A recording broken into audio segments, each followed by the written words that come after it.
Well, when you look at Jesus' model of disciple making, it was all about relationships. I oftentimes turn to Luke chapter 6, verses 12 and 13, where it says, Jesus spent all night in prayer, and when morning came, he gathered his disciples with him, and from them he chose 12 to be his apostles. So Jesus was about 6 months into his public ministry. We don't know exactly how long before he actually made this designation of who his apostles would be.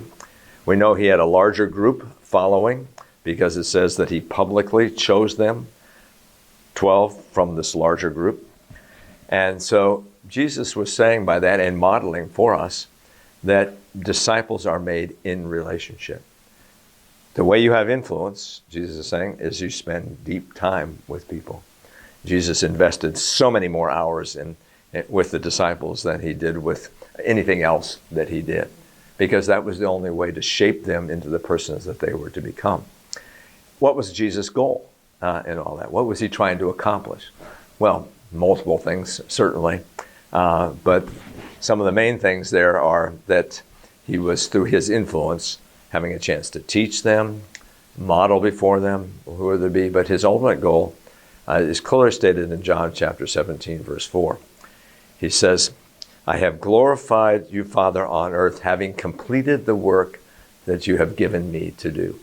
Now, if you know anything about John 17, you know it's his final prayer for his disciples, because he's getting ready to go to the cross, and he's going to turn his ministry over to them. And so the entire preparation was the focus around that he was going to go to his Father, and they were going to assume responsibility for that ministry, of course, under the empowerment of the Holy Spirit.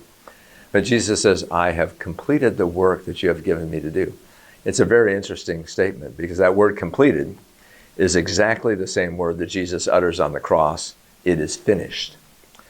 So, Jesus, how can you say you've completed the work and you haven't gone to the cross yet? Well, I think what Jesus is saying to us there is, my investment in these 12, now 11, because Judas is not there anymore, is so important that I have given my life to this, and so should you, because disciples are made through investment in relationship.